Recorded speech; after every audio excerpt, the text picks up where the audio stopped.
We have a massive LA Lakers trade update as it looks like Dejounte Murray could end up getting dealt to the LA Lakers sooner rather than later. So we're going to break down all of the reports that have dropped because frankly, things are heating up in a quick way ahead of this year's trade deadline, and it seems like moves are likely to be made for the LA Lakers. So we're going to break it all down here on this vid on Lakers Digest. And folks, before we jump into it, over 90% of our viewers are not subscribed to the channel, so if you want to stay up to date with all of the latest news regarding the LA Lakers, definitely hit that subscribe button because we'll be delivering all the latest updates as we inch closer and closer to this year's trade deadline. And we know how Rob Pelinka can really get cooking this time of year, especially when the Lakers are in need of moves. So the big players, that have been named over the fall seasons, Zach LaVine, DeMar's been linked, Caruso, those Bulls players, but over the past week or so, we've heard rumblings that Dejounte Murray could be a legitimate suitor for the LA Lakers. But now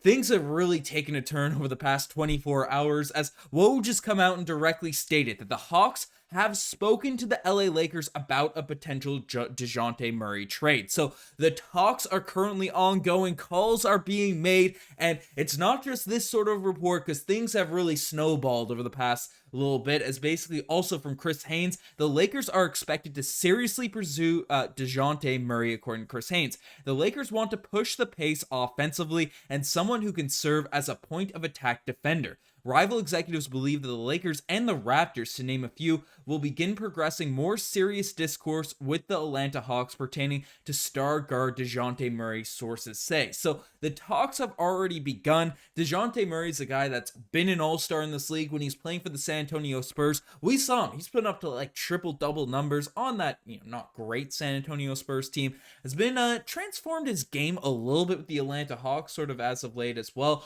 Basically, currently at 27 years old, so about to enter the prime of his career, averaging 21 points per game, 5 rebounds, 5 assists. So again, his the round stats, are down from when he was with the Spurs. With the offense completely built around him, currently having to share the load a bit with Trae Young, who gets a lot of sort of assists, especially himself. But Dejounte Murray's a guy that plays solid defense. It's taken a little bit of a step back again with Atlanta being more of a 2 rather than that on-ball pest he was expected to be with San Antonio, but shooting 40% from behind the three-point line and 46% from the field, which is obviously something that is huge for LA, having a guard that can both play defense but also knock down the three ball, because D'Angelo Russell obviously can get cooked on the defensive end at times, is fairly inconsistent, but this season Dejounte Murray shooting the basketball has been on a whole nother level. It's basically, we can look at his sort of shooting splits here, and basically for the 2023-2024 season, Dejounte's a guy that this is a really good indicator in terms of elite shooters, guys that can sort of create their own shots at a great level. Is if you look at the percentage of his field goals that are assisted on his three-point shots, only 70% of his threes are currently being assisted on for the Atlanta Hawks. So that means Dejounte is taking a lot of shots where he's creating, and 70% might feel like a big number, but generally for most elite three-point shooters in the league, that number's in the 90s, in the 95s. So 70%, meaning 30% of his threes, attempt that he's making, are not being assisted. That means there's contests. That means there's dribbles involved. That means Dejounte Murray is an elite shot creator. He's a guy that can sort of facilitate, create his own elite open looking threes. So imagine with LeBron James being able to create for others, Austin Reaves elevated playmaking this season, Dejounte Murray's going to get a lot more open looks for this sort of LA Lakers squad rather than having to run that sort of ISO heavy, ball in his hand style of offense. And that's going to open up things for him to be able to space the floor, create, and still hit his shots that he's going to be creating for this LA Lakers squad. But I mean,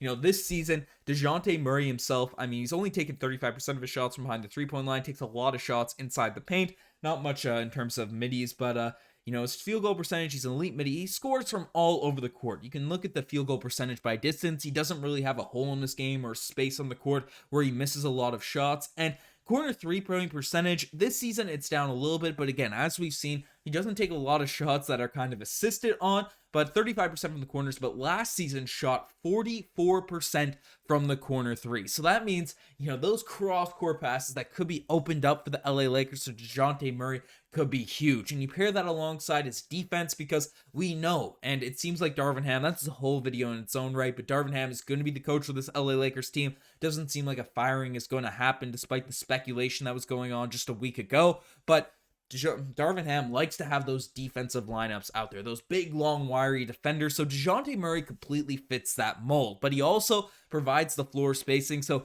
regardless of what you think of Darvin Ham, it doesn't make sense for him to even bench Dejounte Murray really at any point. So he's going to get some run in this offense, which is good to see. He's going to be able to space the floor. He's going to be able to create and take some of that load, that burden off of LeBron James, who we've seen it in games like against the Toronto Raptors, where LeBron's just forced to drive after drive after drive in order to keep the Lakers sort of afloat in some of these games during those offensive droughts. So, Dejounte Murray will be able to pick that up. And I think he's kind of getting a little bit, I don't want to say underrated, but he's getting underutilized with the Atlanta Hawks, because his best sort of skill is that on the ball primary point guard. And obviously LeBron will have the ball in his hands. Anthony Davis will require a lot of touches. But I feel like, as we've seen, even Reaves and D'Angelo, when they're kind of in that starting unit, when we actually run a sort of point guard in that starting unit, he'll get the ball a lot more than he does with Trae Young, who is, again, a guy that needs the ball in his hands 24/7 as well. So he'll be able to be unlocked, get back to that sort of San Antonio Spurs all-star caliber player that he was,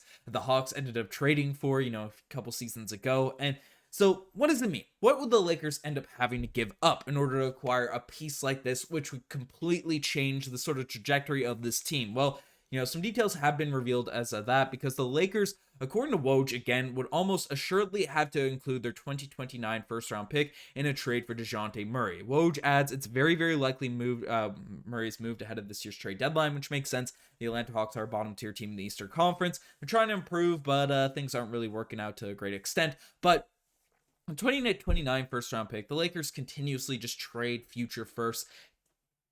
Would it be nice to have some more future picks? Yes, but for a player the caliber of Dejounte Murray, you make sense to sort of add that, throw that in there. D'Angelo Russell will almost assuredly be in one of these deals, given the fact, there is a Gabe Vincent still in the wings to sort of grow at that backup point guard position. Would make sense to have three guys on big money contracts to sort of be on your roster at the point guard spot. So, D'Angelo's money would also have to be used to sort of be in the works. Likely one of those wings, Hachimura, Cam Reddish. I'm not sure his value now at this point, going back to the Atlanta Hawks. His value has been redeemed, but I don't know how interested Atlanta would be in sort of returning him.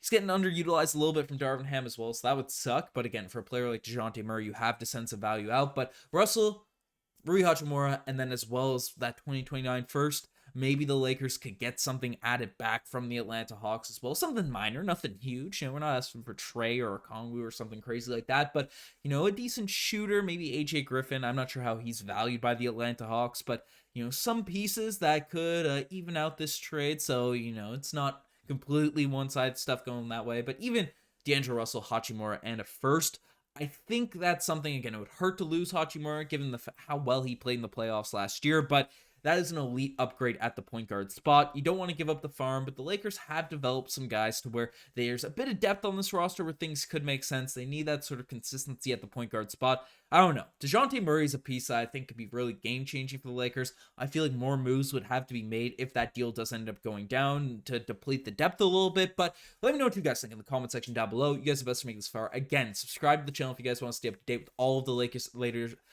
LA Lakers news. Anyways, I'm signing out. Cheers.